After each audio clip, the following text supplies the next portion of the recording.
Thanks again for those of you who are attending today's session on doing business in Mexico. As you probably know, Mexico is one of our very largest trading partners. And as it turns out, in the United States, a significant number of people who tend to start exporting will either start exporting to Mexico and or Canada. Uh, a lot of times people will go from being a reactive exporter to trying to do something more strategic. And that's some of the things that we're going to be covering today. If you can go ahead and get us the next slide there. So we are putting on this webinar, and the entire series of webinars that we put on behalf of Arkansas Manufacturing Solutions, which is a department within the Arkansas Economic Development Commission. And their mission is to maximize enterprise value for manufacturers through innovation, operational excellence, sustainability, and leadership development. And it is their sponsorship that allows us to be able to put on these webinars at no cost to you. So thank you very much, AMS. We are part of the Arkansas District Export Council, which is one of the 60 district export councils, or what we call DECs, throughout the United States. And we're charged with encouraging and supporting the exports of goods and services that will strengthen individual companies, stimulate the U.S. economic growth, and more importantly, create jobs. And so that's the District Export Council. I'm Rudy Ortiz. I'm a management consultant with Strategic Business Services in Little Rock, and I'm the chair of the Education Committee for the Arkansas District Export Council. And together with my team and with Heidi, our administrative coordinator, we put on somewhere between 14 and 16 classes a year on a variety of international business topics and also supply chain management, to try to provide a forum and a structure of instruction that will help you be better exporters, or to get you started exporting and trying to mitigate as much of the lack of knowledge and risk involved with exporting, by making sure that you have the information on logistics, on marketing, on market selection, on market entry, on regulatory compliance issues, and a wide variety of other topics of international business importance, to try to make you as successful as exporting as possible. And is Heidi the next one? Today, we are privileged to have Ms. Lauren McCaughlin, who is a commercial service officer within the U.S. Commercial Service, and she's in Mexico City as a commercial service and attaché, and she covers a wide variety of related topics pertaining to technical barriers to trade in Mexico, Central America, and the Caribbean. And she covers specific sectors in energy, ICT, and environmental sectors within Mexico. She served a tour in Philadelphia at the Export Assistance Center, and before joining the FCS in 2020, she was a policy advisor with the American Petroleum Institute, and she's a native of Maryland and attended school in Alabama as a pageant queen. And acquired her understudies there, and then went on to get a master's in public policy from the George Washington University, which is a very prestigious university to attend if you're going to be in international sorts of business. Next.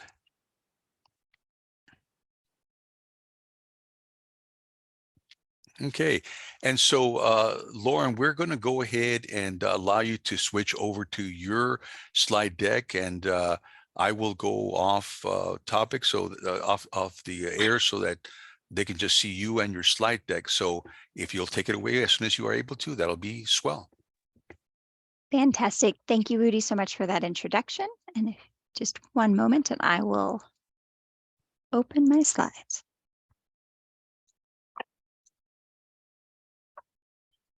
All right, and I think everyone should be able to see. Yes, we can see you just fine. Thank you so much. Pull my notes back up. Oh, thank you so much. So as Rudy mentioned, I'm a Foreign Commercial Service Officer at Post at the U.S. Embassy in Mexico City. I have been with the Department of Commerce within the International Trade Administration, which houses the U.S. and Foreign Commercial Service, since September 2020. So to be honest, I started my career in the middle of the pandemic. A lot of my onboarding was virtual. My Spanish classes were virtual. I don't know if I recommend 5 months of Zoom Spanish in order to get ready, but that's kind of the scenario that we were working with. But the benefit of having that virtual time was while I was posted at the Philadelphia USIAC, I had the pleasure to work frequently with the Mid-Atlantic Deck, speak on their events. They had a podcast, I understand probably similar events to the Arkansas Deck. It was a great experience, a great opportunity to see kind of the genesis of how a company will decide to export for the first time. I really value my time working with the U.S. Export Assistance Center in Philadelphia. I think that sometimes as officers, we spend so much time in the field, we kind of forget those initial first steps. And yeah, it was a great opportunity. So I say that to say, I'm relatively familiar, I think, with the structure of these events. I will not be offended one bit if you raise your hand and have any questions to ask. Happy to take maybe industry or company specific questions at the end of the presentation. But if there's anything that you didn't catch or didn't understand, feel free to put in a comment or raise your hand so that you can actually ask a question.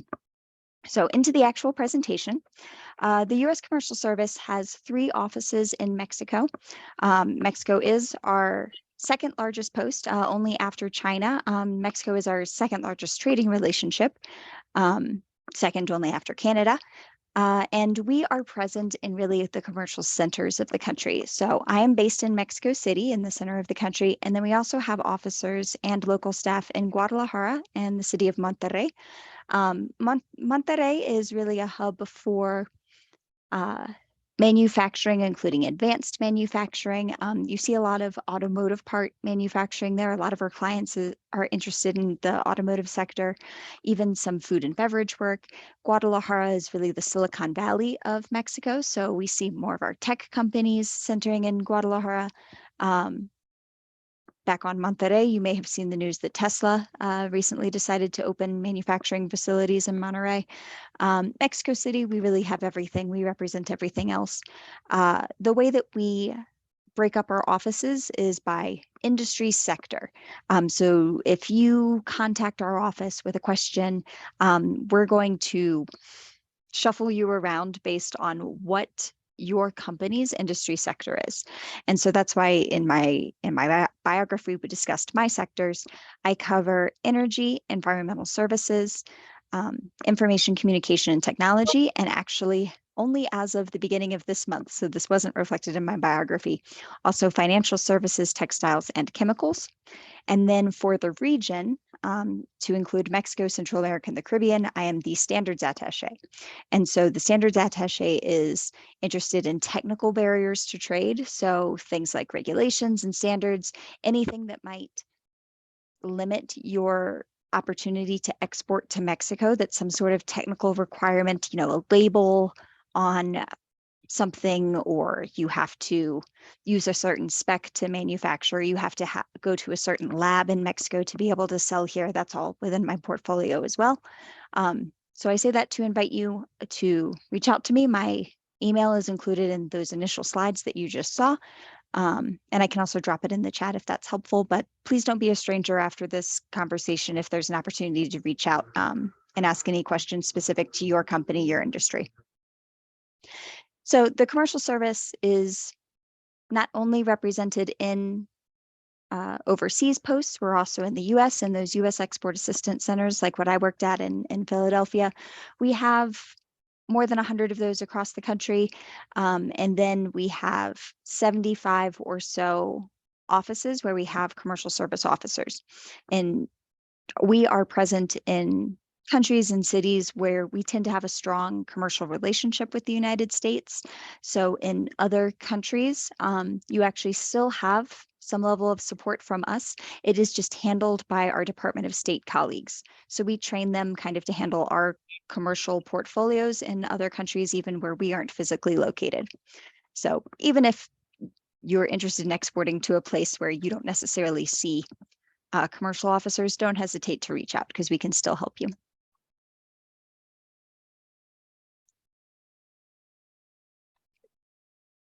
So the U.S. Commercial Service is focused in a variety of different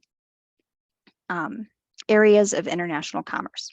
So first, we help U.S. exporters sell overseas. Second, we attract and promote inward foreign direct investment from overseas to the United States. And then three, we protect and advocate for U.S. business interests abroad. And then that can kind of fall into those other two categories as well. And so practically, that can fall into a variety of different services. So we can do trade events, and these are like trade promotion events. I can invite you to an event in Mexico, or if you're interested, maybe doing a product launch and meeting potential clients, we can host an event for you. If you are interested in competing for a public tender with the Mexican government, we can do potentially advocacy services where actually the US government will advocate on your behalf, on behalf of the US competitor going after this international tender. We also help kind of like what I just described from a technical barrier to trade issue, anything that's technical, legal, we can help you navigate that, potentially either comply with it or potentially overcome it. Mexico is unique in that we have a standards attaché with this portfolio. We also have an IP attaché. So if you have any intellectual property issues in Mexico, we're uniquely positioned to be a little bit more supportive, I think, in this market. And we see that in other agencies as well. You know, we have Department of Energy here, we have EPA here, we have US agency representation in Mexico that we don't necessarily have in other countries.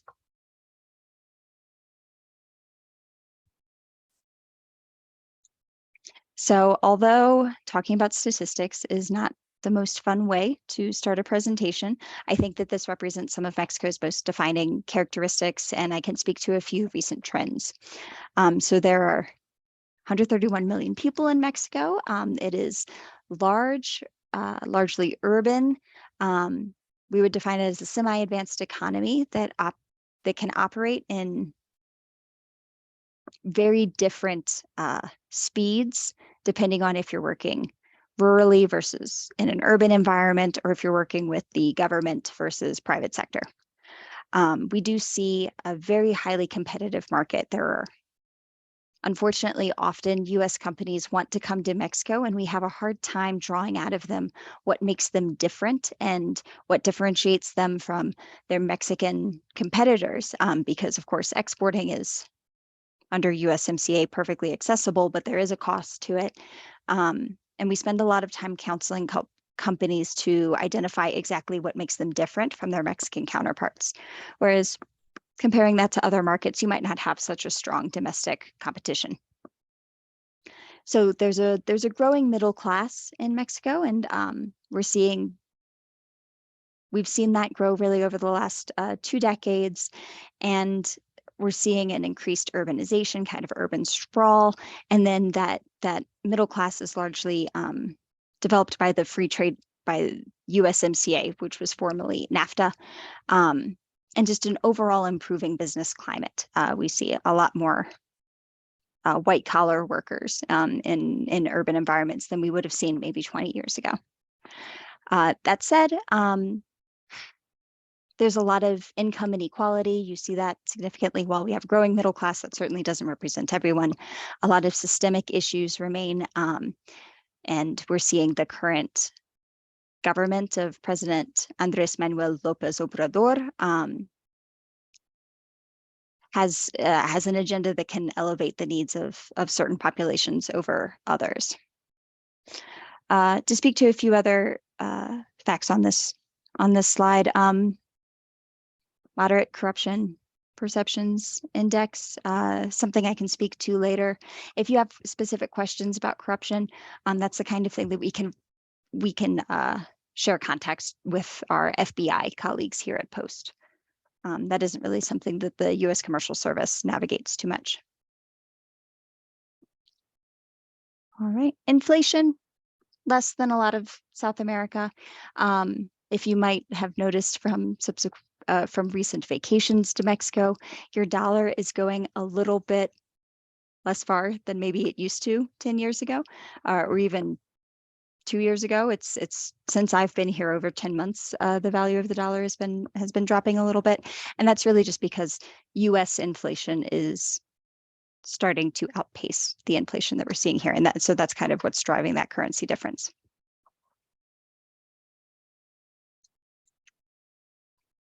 All right. Oops. So I mentioned that Mexico is the second strongest trading partner, second only after Canada. That's really based on this. This is this exchange of goods and services. I don't find this slide particularly helpful because it's macroeconomic data. You know that we do a lot of business with Mexico. Reiterating the same point. All right, so I find this a little bit more helpful talking about specific sectors and the real opportunities here in Mexico. Transportation equipment is massive here in Mexico, represents a really large percentage of U.S. exports to Mexico. In my sector, while energy used to be, I would say energy is kind of dropping as an opportunity in Mexico because we've seen reforms to the way that electricity policy is handled, but in oil and gas, it's pretty much remained constant since energy reforms a few years ago. Computers, electronics, high tech, cloud-based computing, hardware, software, all of that generally has a ready market here in Mexico.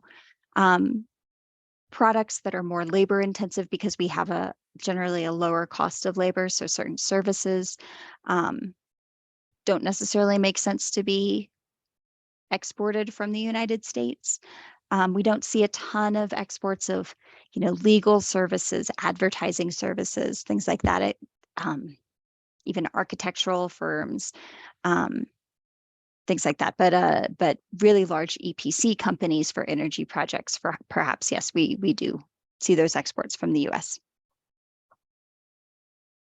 Of course, coal and petroleum, we know that's still huge. All right.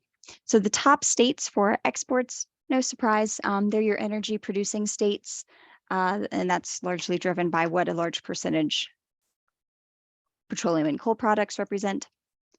And then in the middle, we see the middle of the country, a lot of manufactured goods coming to Mexico. Since I'm speaking to only one state, I also don't find this particularly helpful. All right, these top markets in Mexico. Mexico is the 7th largest passenger vehicle manufacturer. So I mentioned Monterrey as a hub for auto parts. That's largely that number 7 ranking. That's largely centered around that hub. Second largest television manufacturer. Actually, I didn't know that. That's new to me from this slide. That's a great fun fact, but just indicative of kind of that middle tech, not necessarily high tech manufacturing that you see in televisions, cars, probably radios, communications devices, things like that. And then no surprise, top market for defense products compared to the rest of Latin America.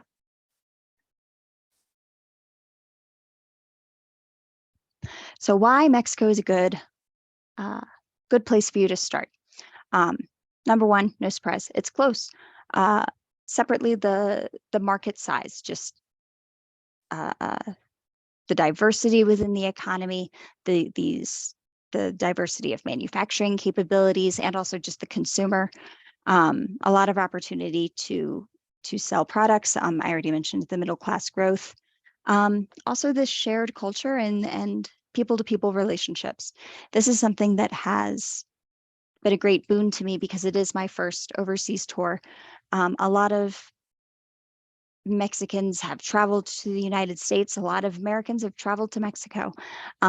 People have family members across the border. People's children study across the border. Almost everyone that I deal with here in Mexico, business owners, lawyers, they all have US visas that they keep active. And it's not to go to Disneyland, it's to do business. So that's really great. It's great that we can invite our Mexican colleagues to trade shows in the United States. And it's never really a hassle. We can get them to travel to things. Right? Obviously, free trade agreement is a huge boon. It really reduces the cost to export to Mexico. We have a specialist based in Monterrey who is our customs whiz and is very happy to help you get through the paperwork of exporting, determining your tariff rate. Like so many other things, everything starts with an HS code. So as long as you know that, if you reach out to us, we can help a lot about the nuts and bolts of exporting your product and actually benefiting from USMCA. And then number 5, I like this, relative economic and political stability. You can see those facts here. I'd say it's relative because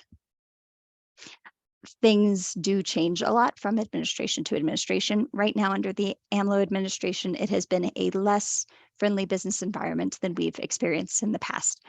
And that has been due to kind of the centralization of power, changes in procurement practices, and then a general impulse to nationalize resources here in Mexico. And so that affects me because I cover the energy sector.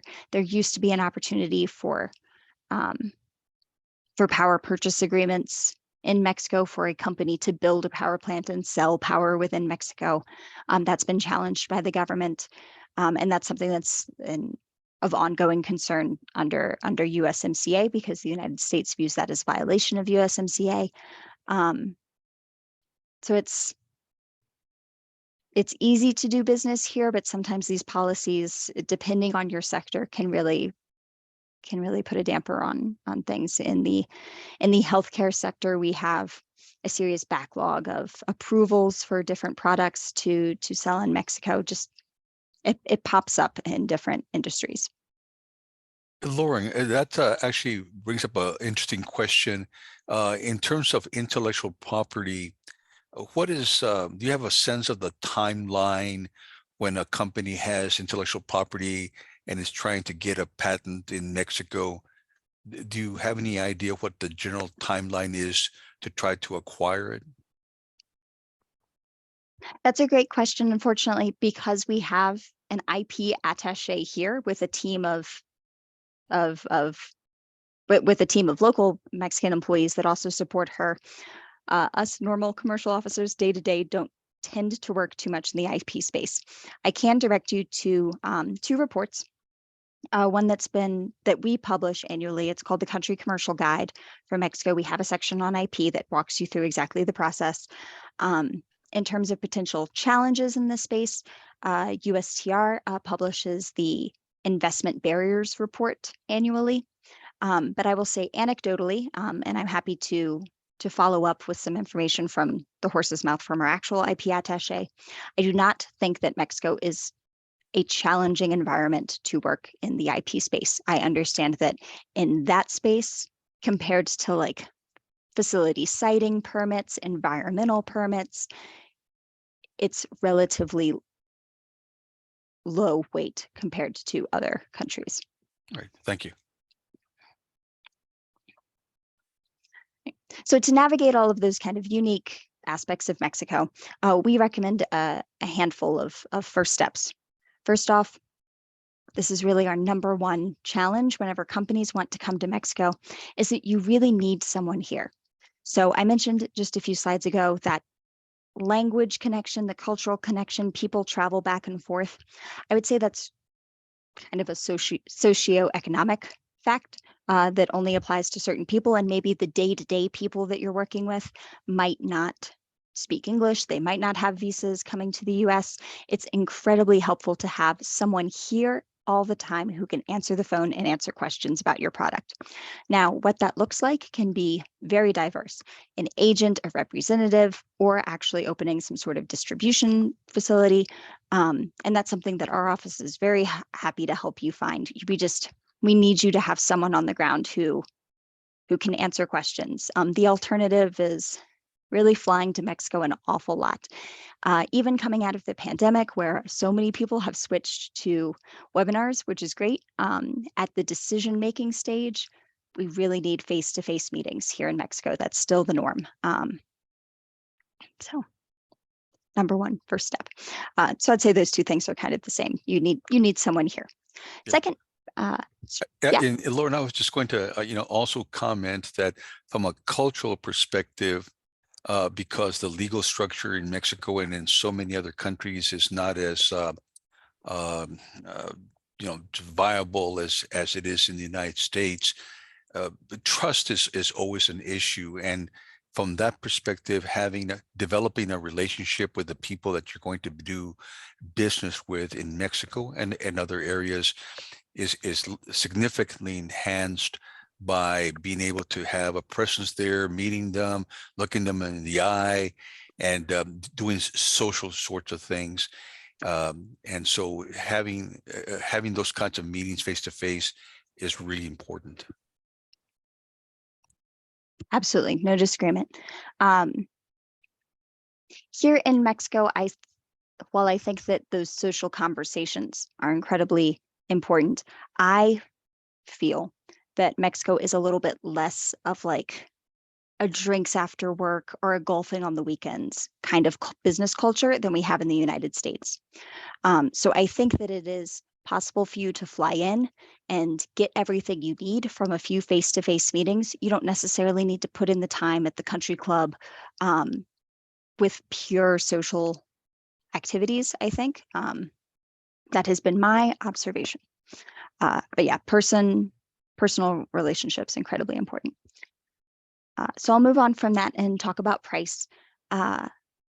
In exporting in many markets, price is the #1 driver of any conversation. In Mexico, not entirely the case. In Mexico, we aren't 100% driven by price. We also look at, quality, speed that you can deliver, which is usually quite quick coming from the United States. And going back on that personal relationship, what does this relationship offer me? So that's something to keep in mind. Just because you know that your product is a little more expensive than potentially foreign competition or even domestic Mexican competition, that does not preclude you from this market. If you are selling to the government, bureaucracies, sometimes it does come down to price, but not 100% of the time. And then finally, Spanish. Basically the same reason we want you to have a Mexican presence. Not everyone speaks English. Your brochures, your technical documents will at some point make it down the line to someone in the company who doesn't speak English. Very low overhead. We're happy to recommend translators for you. We need to get your stuff in Spanish.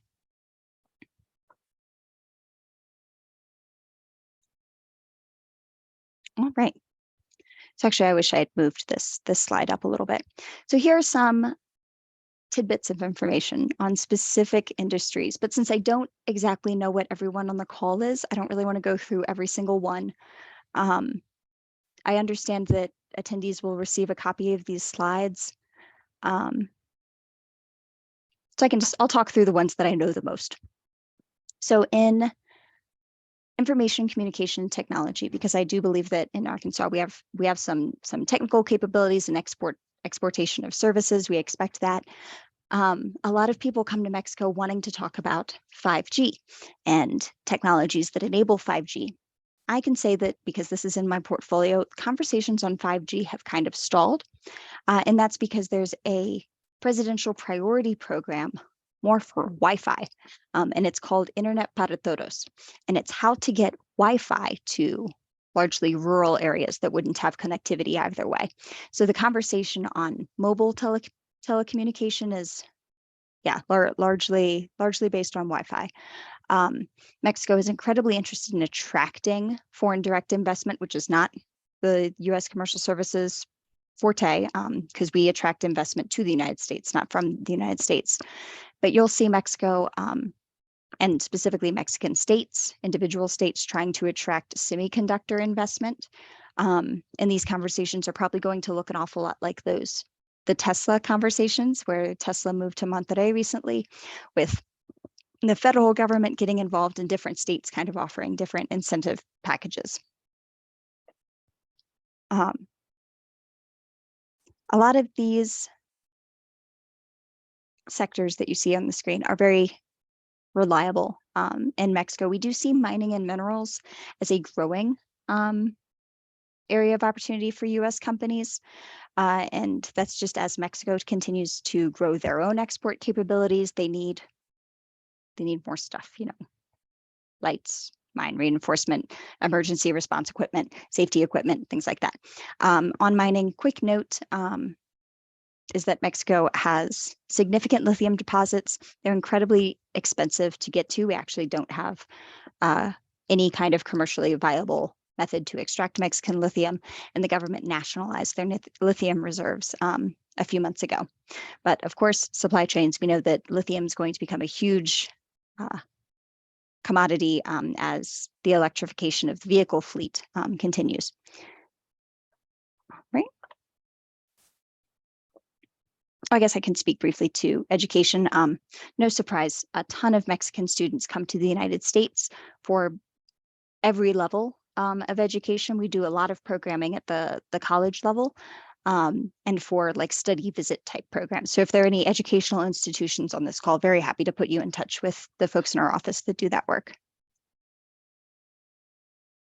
All right, automotive, I already talked about automotive.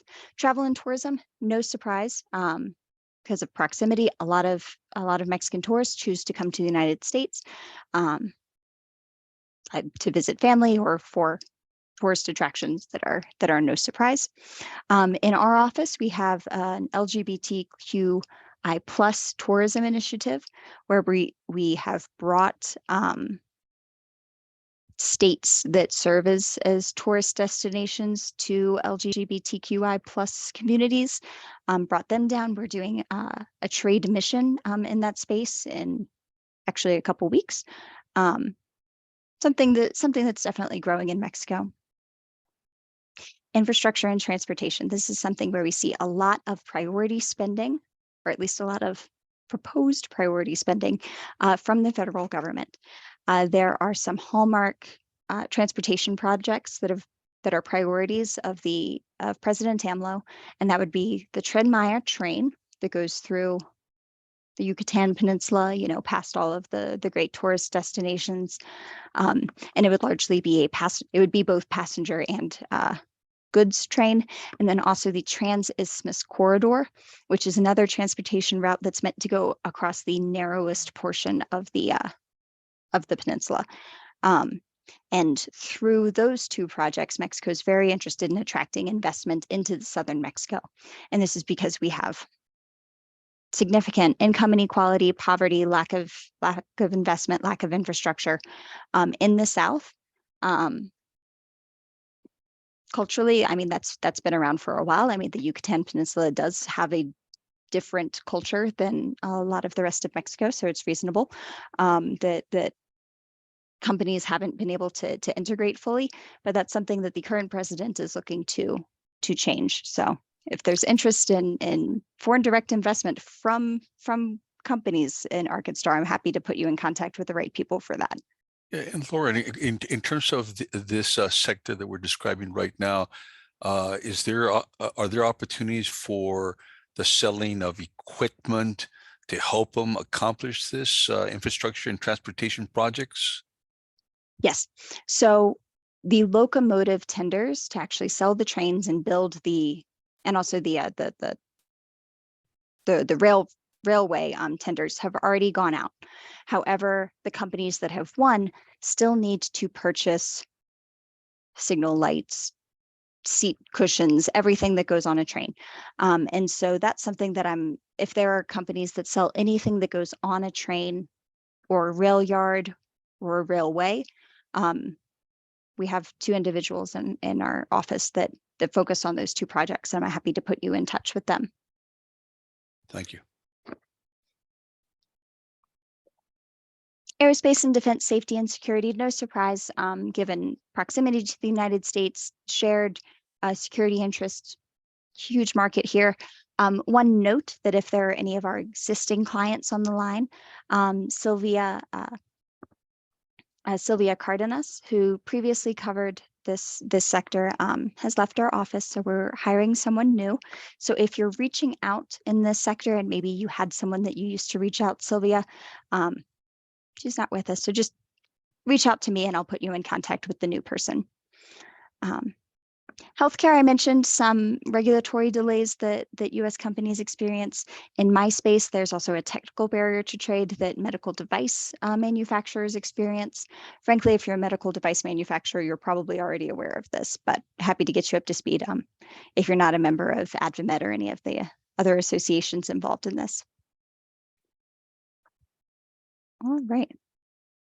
So next, the invitation and the commercial. So from all of those target sectors, we have a very full calendar of trade events that we would love to invite the Arkansas DEC members to. I won't go through this whole list. I'd say the top event on our list is the Trade America's trade mission to both Canada and Mexico. And we are accepting applications into this trade mission until the end of July. This trade mission comes with a 2-day conference in DC at the end of September. It's September 2021. So you fly to DC, participate in the conference, and then you can do like counseling sessions within DC with our staff. And then we build you a service of business-to-business meetings. And then you would come to either Mexico or conceivably Canada for your services. And then we would set up those B2B meetings in person. So it's a really cool kind of, trade mission where you get the conference, the seminars, the consultations, and that gold key service all in one. So if you're interested in that, very happy to send information. And then a lot of these other events are industry specific. I mentioned that we divide our staff up by industry. So that's really how we focus, how we think of things. We don't do a whole lot of horizontal events that cover all industries, unlike this trade mission that I just mentioned. I'm very excited about these two. These are in my sector for energy and environmental services. And a few more. So this is that trade mission to Mexico. So noting that the conference itself happens at the end of September, and then we do those services in the months following, whatever works for you. All right. One final note just on security. Let me go down to my statistics.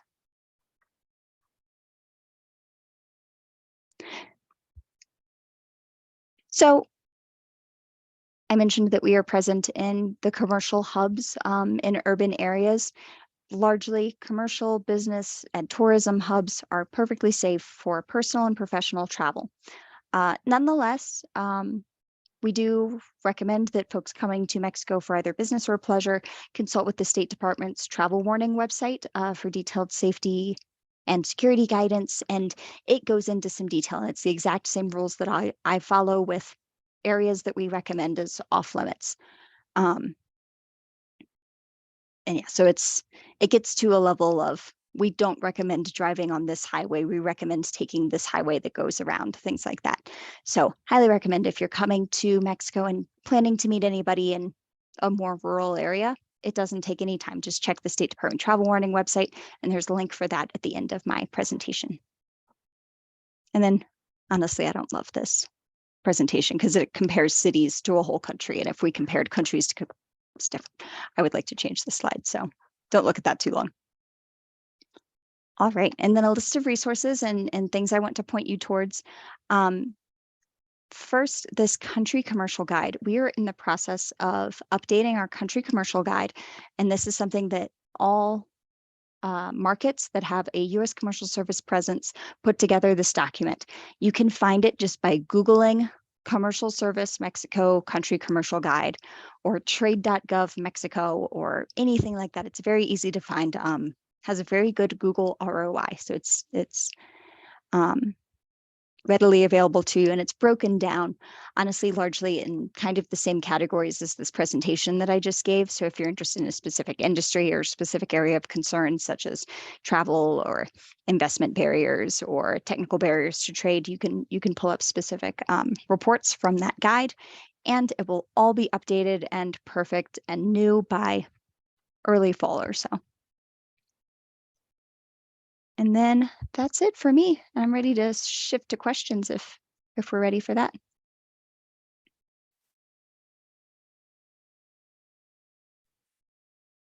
Sorry, I thought I had unmuted. Yeah, we do have, let me see here. Oh, okay, here they are. So a question by one of the attendees, Laura Farrar. She's asking, how much competition are American companies facing from Chinese businesses that apparently are flooding the market, both for manufacturing and export purposes, but perhaps also to sell to Mexico? So, how much competition are American companies facing from the Chinese businesses? Yeah, thank you so much. That's a great question. It really depends on the industry sector and what exactly you're manufacturing. So for consumer goods, the market looks almost identical to the United States, plastic products, textiles, things like that. A US company isn't really going to be able to compete with Chinese or other cheaper Asian goods.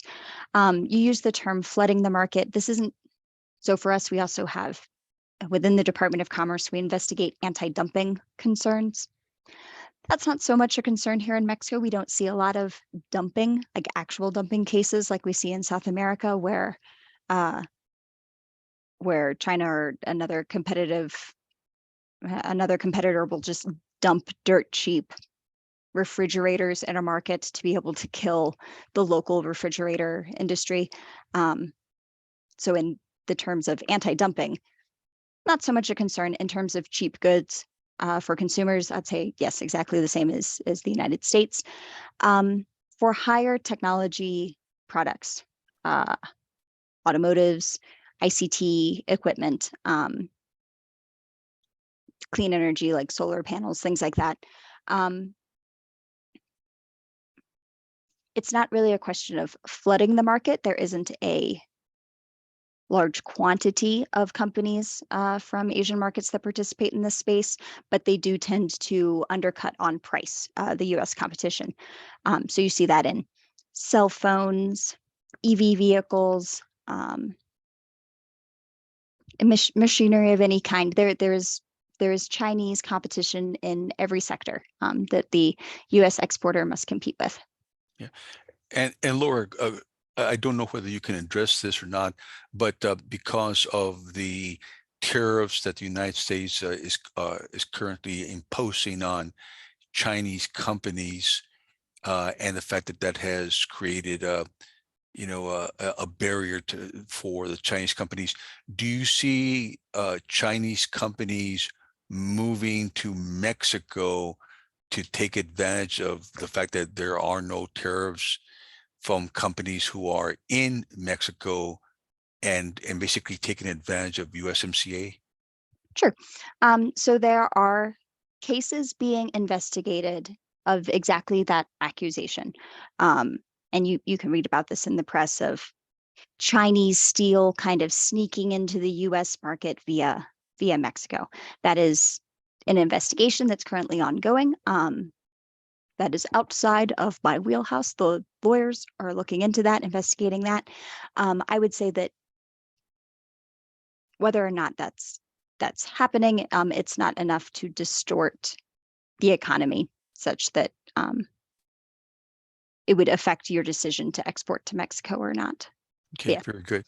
Now, at this moment, that is apparently the last question that somebody has submitted into the chat. But I would like to, if other people have additional questions, now would be a good time to submit it into the chat and ask those questions. I will say that, in fact, let me get back on.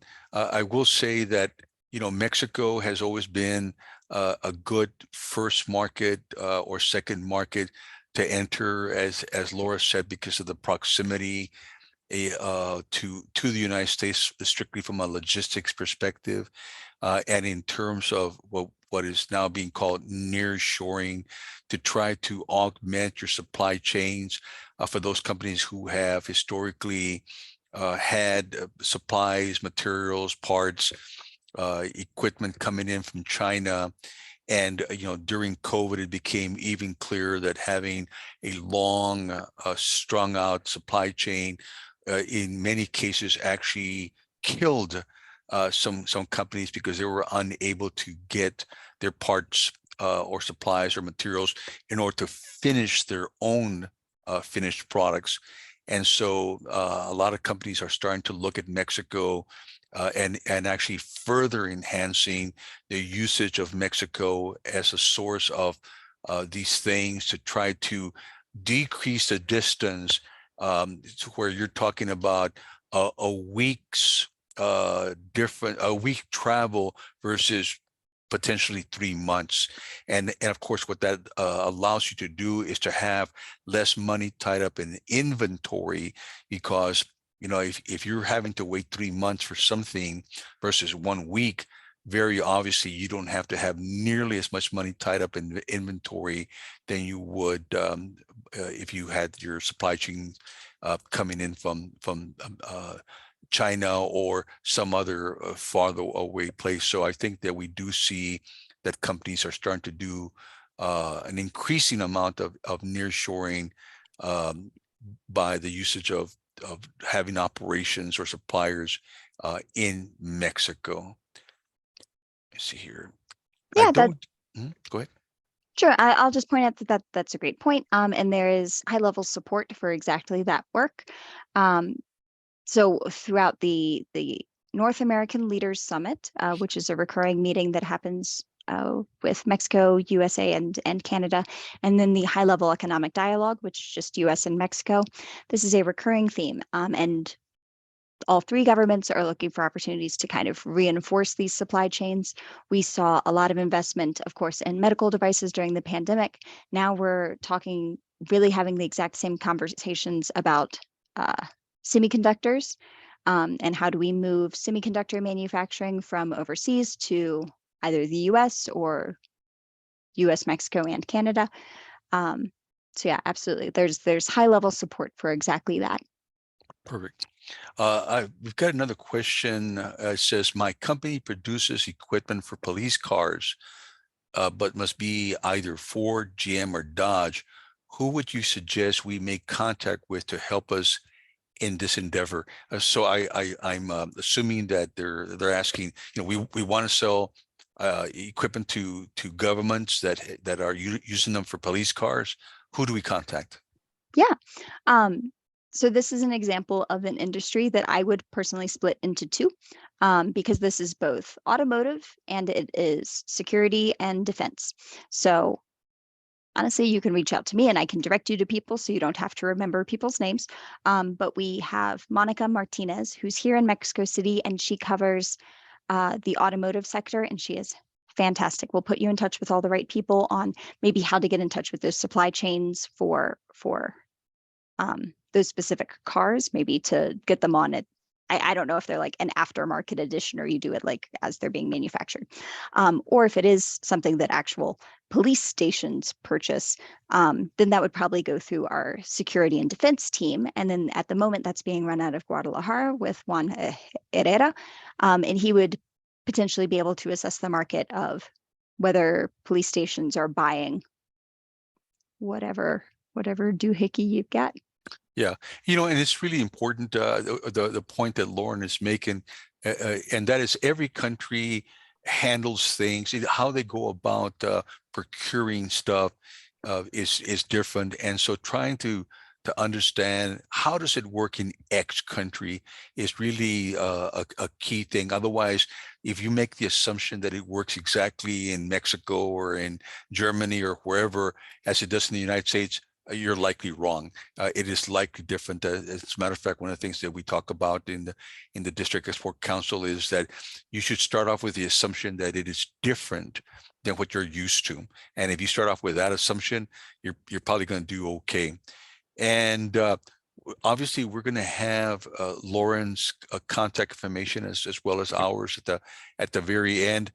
I think that is all the questions we have. Ms. Heidi, if we can put on the last couple of slides pertaining to, let me see Sure, here. no problem. Sure. Yeah. A moment, please. Yeah.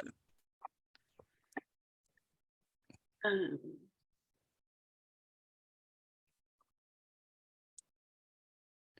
Yeah, I want to make sure we talk about the US-EU small to medium enterprise workshops that are coming up in Birmingham, Alabama. As it turns out, I was helping to put on this very similar or this same workshop in Little Rock back in 2019, but this year it's going to be held in Birmingham, Alabama.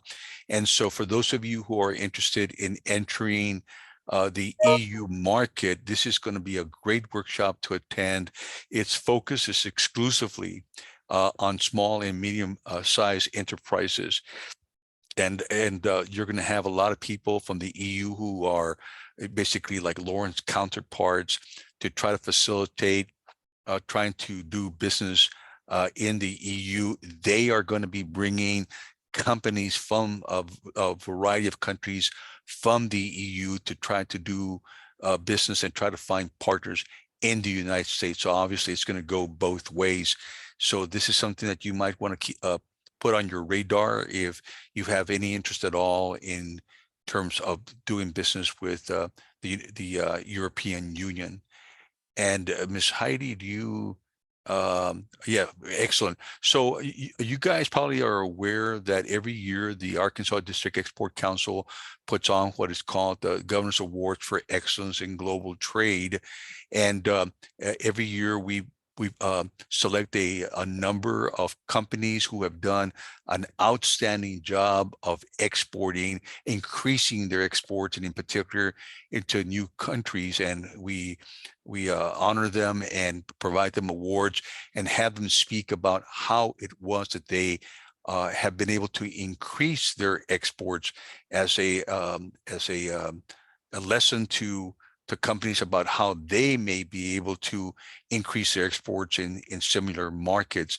And so for those companies out there, these Arkansas companies who have had a success in increasing their exports to various countries, we would like to invite you to start applying for the Governor's Awards. And this year, we're also going to have what I think is a new category called the Arkansas Export Service Provider Award. And as best as I remember, and I've been doing this since 2014, I don't remember having this award before. But in any case, that's going to be an additional award. I think that we're going to have 6 awards of various for small, medium size and large businesses and other ag as well, I think. And one of these will also be for export service provider. So please do go to www.exportarkansas.org to find additional details on this event. And if you feel like you can qualify based on the information, please feel free to apply. And you can also contact me or Heidi to ask any questions if you're unsure. So please feel free to apply to that as well. Heidi, do we? Yeah, so here is the contact information for Lauren. Please maybe take a picture of it with your phone or write it down and contact her about any questions that you might have pertaining to doing business in Mexico. She will put you in contact with whoever the appropriate person or persons are to try to help you facilitate trade in Mexico. At the end of the day, that's what Lauren and the Commercial Service and the Arkansas District Export Council are all about, is helping you increase your exports. And at the end of the day, in order to create additional jobs for Arkansas and Arkansans. There is my contact information, and Jonathan Bricker is the current chair of the District Export Council, and there's his information. And Heidi, who you see at below, and is our administrative coordinator. There's her contact information as well. If you wish to contact any one of us, please feel free to do so. That's what we're here for. And Heidi, do you have anything else? Not at this time. No, I don't think so. Okay. Yeah. Be sure to, I did put in the chat the link to the survey. Oh, yes. Thank you so much for reminding me about that. You know, at the end of the day, the only way we can continue to improve our teachings and our classes is to get some feedback from you, not only in terms of today's class, but other topics that you'd like to see. And Ms. Heidi, sound like you had something else you want to say about that? Yeah, we are looking for new topics. We will be renewing our contract with AEDC, and we want to propose to them the topics that you guys want to hear about. So we need to hear from you as to what is important for you to learn this next year in our monthly webinars. Thank you so much for that, Heidi.